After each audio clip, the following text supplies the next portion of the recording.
अपनी आज की वीडियो को। हमारा एपिसोड स्टार्ट होते ही सबसे पहले हम देखते हैं शाओलियन मास्टर याओ लाओ के साथ माउंटेन्स एरिया में आ चुका होता है, जहाँ पर आते ही मास्टर उससे कहते हैं अर्थ स्पिरिट पिल 6 ग्रेड की टायर पिल्स में सबसे ज्यादा अमेजिंग पिल है, जिसकी वजह से तुम्हें ज्यादा देर करने की जरूरत नहीं। और उसी के साथ ही साथ अभी के लिए जबकि मैं ये पिल रिफाइन करने वाला हूँ, तो तुम मेरी सारी टेक्निक्स को अच्छे से ऑब्जर्व कर लेना। जिसके साथ ही शाओलियन मास्टर से कहता है आपको परेशान होने की जरूरत नहीं है, अभी के लिए जबकि आप पर्सनली मेरे लिए प्योरिफिकेशन करने वाले हैं, तो मैं इसे अच्छे से ऑब्जर्व कर लूंगा और मैं ये अपॉर्चुनिटी कभी भी अपने हाथ से नहीं जाने दूंगा। जिसके साथ ही मास्टर दोबारा से शाओलियन को याद करवाते हैं जब के वक्त ये पिल बनकर तैयार हो जाएगी तो तब के वक्त ये अर्थ और हेवन को शॉक करने वाली है, तो जैसे ही ये पिल तैयार हो जाए उसी के साथ ही तुम अपने आप को छुपा लेना ताकि तुम अपने आप को ही हर्ट ना कर लो। जिसके साथ ही मास्टर शाओलियन से अपनी रिंग वापस लेते हैं और इसी के साथ ही ब्लैक डीमन फर्नेस को बाहर निकाल लेते हैं, जो कि दिखने में काफी ज्यादा अमेजिंग सा फर्नेस लग रहा होता है। और अमेजिंग होने के साथ साथ ये फर्नेस काफी ज्यादा स्ट्रॉन्ग भी होता है, क्योंकि मास्टर इसमें टायर 6 की पिल बनाने वाले होते हैं, जिसका मतलब ये है कि ये फर्नेस इतना ज्यादा पावरफुल तो होगा कि ये टायर 6 की पिल को इजीली होल्ड कर सकता हो। जिसके साथ ही मास्टर दोबारा से शाओलियन से कहते हैं सारे मेडिकल मटेरियल्स को रिफाइन करने का टाइम और होता है, जिसकी वजह से मैं सारे मेडिकल हर्ब्स को मेडिकल लिक्विड में सेपरेटली सबको रिफाइन करूंगा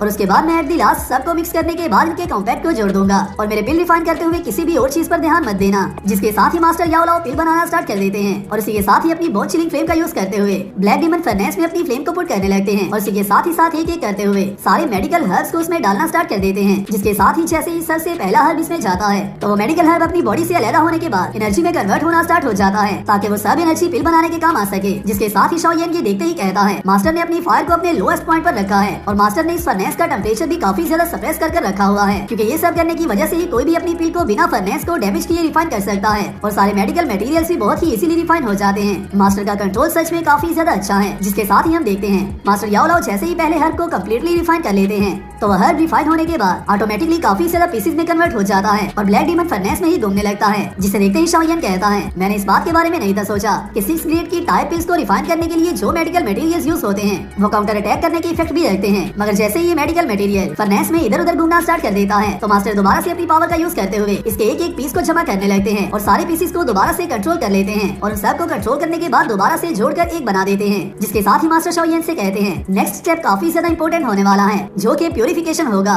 और तुम्हें उसे अच्छे से देखना होगा, क्योंकि यही स्टेप किसी भी एल्केमिस्ट की क्वालिटी को डायरेक्टली डिटरमाइन करता है। जिस सब के लिए किसी भी एल्केमिस्ट की फायर कंट्रोल पर एबिलिटी होना भी काफी ज्यादा जरूरी होता है, क्योंकि जब तक तुम्हारी फायर कंट्रोल एबिलिटी ही अच्छी नहीं होगी तुम किसी भी पिल को अच्छे से प्योरीफाई नहीं कर पाओगे। और इसी के साथ ही मास्टर अपने ब्लैक डीमन फर्नेस में इस हर्ब को प्योरीफाई करना स्टार्ट कर देते हैं और इसी के साथ ही हम आते हैं शूनार के व्यू पर, जिसके सामने एल्डर लिंगिंग मौजूद होते हैं, जिनको कि शूनार कहती हैं अगर आप मेरे साथ कोई बात करना चाहते हैं तो आप वो डायरेक्टली कर सकते हैं। जिसके साथ ही एल्डर लिंगिंग कहता है हमारे क्लैन के मास्टर ने ऑर्डर्स दिए हैं, जो सुनते ही शूनार थोड़ी सी परेशान हो जाती है, मगर उसी के साथ ही एल्डर लिंगिंग कंटिन्यू करते हुए उसे बताता है शाओ सेन के डिसअपीयरेंस की न्यूज हर जगह पर फैल चुकी है और उसी के साथ ही साथ शाओ फैमिली के मास्टर के डिसअपीयर होने की न्यूज हमारे मास्टर ने भी अपने पूरे क्लैन में सबको बता दी है। जिसके साथ ही साथ हमारे मास्टर को भी यही लगता है कि जो की का पार्ट हम लोग ढूंढ रहे थे वो भी अभी तक मिसिंग ही होगा और उसी के साथ ही साथ सिक्योरिटी रीजंस की वजह से कुछ देर बाद ही हमारे क्लैन से कोई ना कोई आकर आपको पर्सनली पिक कर यहाँ से 1 मंथ तक ले जाएगा। जिसके साथ ही शूनार उससे कहती है आखिरकार ये सब क्या चल रहा है और मुझे पिक करने के लिए कौन आने वाला है। जिसके साथ ही एल्डर लिंगिंग कहता है हमारे क्लैन के मास्टर ने आपकी और शाओलियन के रिलेशनशिप के बारे में भी थोड़ा सा अंदाजा लगा लिया है और उसी के साथ ही साथ हमारे क्लैन के एल्डर्स ये समझते हैं कि शाओलियन आपके काबिल नहीं है। जो सुनते ही शूनार कहती है काबिल हो या ना हो वो लोग आने वाले टाइम में खुद ही समझ जाएंगे। जिसके साथ ही दोबारा से एल्डर लिंगिंग उसे बताता है यंग मास्टर शाओलियन की कल्टीवेशन अपने आप में ही काफी ज्यादा अमेजिंग और काफी ज्यादा रेयर है, मगर उन्हें अभी भी ग्रो करने के लिए काफी ज्यादा टाइम की जरूरत है। मगर अगर आप शाओलियन के साथ रहने के लिए जिद करती हैं और हमेशा ही उसके साथ रहना चाहती हैं तो मुझे इस बात का डर है कि ये सब चीजें यंग मास्टर शाओलियन और हमारे क्लैन के दरमियान इशू खड़ा कर सकती हैं, जिसकी वजह से मुझे ऐसा लगता है कि आपको अभी के लिए कुछ देर के लिए शाओलियन को अकेला छोड़ देना चाहिए, क्योंकि सिर्फ आप ऐसा करते हुए ही शाओलियन को प्रोटेक्ट कर सकती हैं। जो सुनते ही शूनार भी काफी ज्यादा सैड तो हो जाती है, मगर शाओलियन को प्रोटेक्ट करने के लिए उसे कोई ना कोई ऐसा कदम जरूर उठाना पड़ेगा। जिसके साथ ही हम नेक्स्ट व्यू में वापस आते हैं शाओलियन के व्यू पर, जो कि मास्टर के पास बैठा इसी प्योरिफिकेशन को देख रहा होता है और मास्टर टाइम बाय टाइम इसे ज्यादा से ज्यादा प्योरीफाई करते जा रहे होते हैं और जैसे जैसे टाइम गुजर रहा होता है ये पिल अपने फाइनल मोमेंट्स पर पहुंच रही होती है। जिसके साथ ही शाओलियन ये देखते ही कहता है मास्टर सच में काफी ज्यादा अमेजिंग है, क्योंकि मुझे इस बात का डर है कि अगर मैं इस पिल को परफेक्ट करना स्टार्ट करता तो मुझे 3 से 4 दिन सिर्फ इसे परफेक्ट करने में ही लग जाने थे। और उसी के साथ ही साथ अगर बात की जाए 6th लेवल डीमन कोर की तो उससे डील करना तो सच में काफी ज्यादा मुश्किल काम है। बाकी के बचे सारे इंग्रेडिएंट्स को अपने ब्लैक डीमन फर्नेस में डाल देते हैं और इसी के साथ ही शाओलियन से कहते हैं अभी से आगे जो स्टेप मैं करने वाला हूँ वो इस पिल को बनाने का फाइनल स्टेप होने वाला है। और इसी के साथ ही मास्टर दोबारा से इन सारे इंग्रेडिएंट्स को ब्लैक डीमन फर्नेस में एक साथ जमा करना स्टार्ट कर देते हैं और इन सब को कंबाइन करने लगते हैं और जैसे ये इंग्रेडिएंट्स कंबाइन हो जाते हैं तो उसी के साथ ही इसमें से स्टार्टिंग में तो एक ब्लैक पिल निकल कर बाहर आती है, जो देखते ही शाओयन काफी ज्यादा शॉक हो जाता है। मगर जैसे ही ये सारे इंग्रेडिएंट्स कंबाइन हो जाते हैं तो यहाँ पर मौजूद सारा एनवायरनमेंट ही चेंज होना स्टार्ट हो जाता है और यहाँ पर काफी ज्यादा फोर्स क्रिएट होने लगती है, जो देखते ही शाओयन कहता है ये फीलिंग सच में काफी ज्यादा अमेजिंग है, क्योंकि ये फीलिंग एक 6 ग्रेड टायर की पिल से आ रही है, जो कि टोटली अपने नाम के लिए वर्दी है। मगर उसी के साथ ही मास्टर शाओयन से कहते हैं तुम्हें अपना ख्याल रखना होगा, क्योंकि रियल फोर्स तो अभी के बाद क्रिएट होने वाली है। जिसके साथ ही मास्टर याओलाओ दोबारा से अपनी एनर्जी का यूज करते हुए ब्लैक डीमन फर्नेस में अपनी फायर को पुट करने लगते हैं और इसी के साथ ही इस पिल की साइड्स पर भी काफी ज्यादा एनर्जी गैदर होना स्टार्ट हो जाती है। और जैसे ही ये सारा स्टेप कंप्लीट होता है तो उसी के साथ ही यहाँ पर फोर्स काफी ज्यादा बढ़ जाती है, जिसके साथ ही मास्टर शाओयन से कहते हैं ये पिल बहुत ही जल्दी फॉर्म हो जाएगी और अभी के बाद जो भी फिनोमिना आने वाला है वो तुम्हारे लिए खतरनाक भी हो सकता है, तो तुम्हें जल्दी से यहाँ से जाना होगा। मगर शाओयन वहाँ से जाने की बजाय अपने विंग्स को ओपन कर लेता है और वहीं पर रुक जाता है और यहाँ पर इस पिल की एनर्जी वेव्स भी काफी ज्यादा पावरफुल और काफी ज्यादा स्ट्रॉन्ग हो चुकी होती है। इवन यहाँ पर शाओयन के लिए रुकना काफी मुश्किल भी हो रहा होता है। मगर उसी के साथ ही दोबारा से शाओयन मास्टर से कहता है क्या आप ठीक हैं?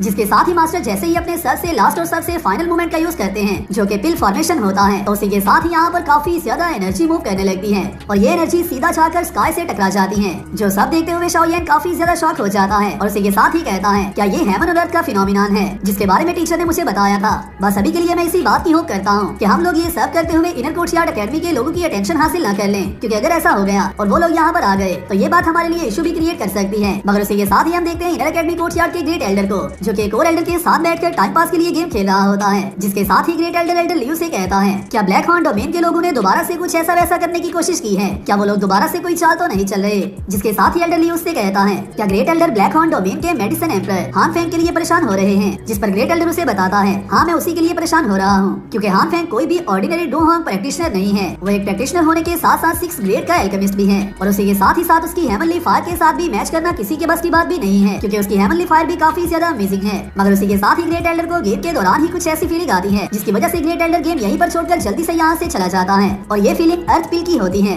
जिसके साथ ही एल्डर लियू कहता है आप हमारे मैच को हाथ में छोड़कर ही यहाँ से किस लिए चले गए हैं? और एल्डर लियू को यहाँ पर किसी बात के बारे में कुछ भी पता नहीं होता कि आखिरकार इनर एकेडमी कोर्टयार्ड में कितनी ज्यादा अमेजिंग पिल बन रही है। जिसके साथ ही हम नेक्स्ट वीडियो में देखते हैं हान फेंग को, जो कि अपने क्वार्टर में काफी ज्यादा रिलैक्स होकर बैठा होता है। मगर उसी के साथ ही जैसे ही यहाँ पर भी अर्थ शेक होने लगती है तो उसे फील करते ही हान फेंग कहता है ऐसी फ्लक्चुएशंस और ऐसी वेव्स तब ही क्रिएट हो सकती हैं जब केवल किसी टायर 6 की पिल को फॉर्म किया जाता है और जिस जगह से आ रही है अगर उस जगह का हिसाब लगाया जाए तो ये एरिया जियानन एकेडमी है। तो क्या कहीं ऐसा तो नहीं कि एल्डर हो की रिफाइनिंग टेक्निक्स पहले से भी काफी ज्यादा बेटर होती जा रही हैं और उसने दोबारा से ब्रेक थ्रू कर लिया है? मगर उसी के साथ ही वो कहता है मुझे अभी के लिए इसके बारे में सोचने की जरूरत नहीं है, क्योंकि चाहे वो कितना भी पावरफुल क्यों ना हो जाए मैं उससे ना तो डरता हूँ ना ही मैं उसके सामने रुकने वाला हूँ, मगर फिर भी मुझे उससे थोड़ा सा साइड रहना होगा ताकि मेरे मिशन में कोई भी इशू ना आ सके। जिसके साथ ही हम वापस आते हैं शाओयन और मास्टर के व्यू पर, जहाँ पर मास्टर इस पिल को कम्प्लीटली फॉर्म कर लेते हैं। जिसके साथ ही शाओयन मास्टर के पास आ जाता है और आते ही मास्टर से कहता है क्या ये अर्थ स्पिरिट पिल है? मगर मास्टर यहाँ पर अपनी पावर को यूज करने के बाद काफी ज्यादा थक चुके होते हैं। जिसके साथ ही शाओयन मास्टर के पास आते ही उनसे दोबारा से कहता है मास्टर अभी के लिए जबकि ये पिल रिफाइन हो चुकी है तो आपको जल्दी से अपनी रिंग में वापस जाकर पहले तो थोड़ी देर रिलैक्स करना चाहिए ताकि आप अपनी हालत को दोबारा से बेहतर कर सकें। जिसके साथ ही मास्टर शाओयन से कहते हैं मेरी इस साउल बॉडी के लिए सच में अपनी सारी स्ट्रेंथ को शो करना काफी ज्यादा मुश्किल काम है,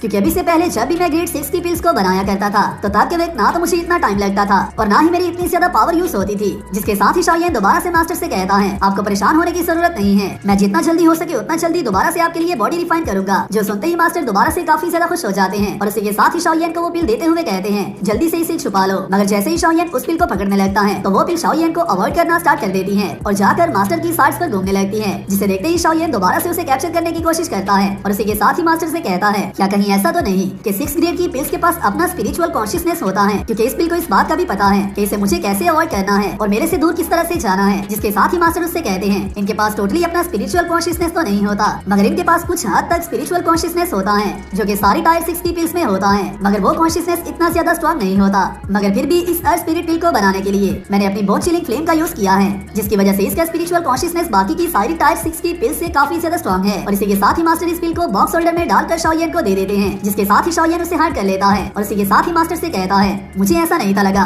कि टायर 6 की पिल्स के पास इस तरह का कॉन्शियसनेस भी हो सकता है। क्या कहीं ऐसा तो नहीं कि इससे हायर लेवल की जितनी भी पिल्स होती हैं इवन के वो ह्यूमन लैंग्वेज में बात भी कर लेती हैं, मगर मास्टर शाओयन को इसके बारे में भी कुछ भी नहीं बताते और उसी के साथ ही उससे कहते हैं इसके बारे में हमें अभी के लिए बात करने की कोई भी जरूरत नहीं है। और इसी के साथ ही मास्टर अपने ब्लैक डीमन फर्नेस को भी वापस ले लेते हैं और उसी के साथ ही शाओयन से कहते हैं जब के वक्त तुम उस लेवल पर पहुंच जाओगे तो फ्यूचर में तुम नेचुरली उसके बारे में जान जाओगे। मगर उसी के साथ ही मास्टर को यहाँ पर किसी के आने की फील हो जाती है, जिसके साथ ही शाओयन मास्टर से पूछता है आप किस बात के लिए परेशान हो रहे हैं? जिस पर मास्टर उससे कहते हैं कोई हमारी तरफ काफी ज्यादा स्पीड से आ रहा है और उसकी पावर भी काफी ज्यादा स्ट्रॉन्ग है, जल्दी जल्दी से छुप जाओ। और इसी के साथ ही मास्टर अपनी पावर का यूज करते हुए शाओयेन की बॉडी को शील्ड करने लगते हैं, जिसके साथ ही शाओयेन जल्दी से वो स्पॉट छोड़कर एक और जगह पर जाकर छुप जाता है। मगर जैसे ही शाओयेन छुपता है उसी के साथ यहाँ पर काफी ज्यादा जल्दी से एक और कैरेक्टर आ जाता है, जिसके साथ ही हमारा पार्ट 1 यहाँ पर कंप्लीट होता है। वीडियो आपको कैसी लगी है मुझे नीचे कमेंट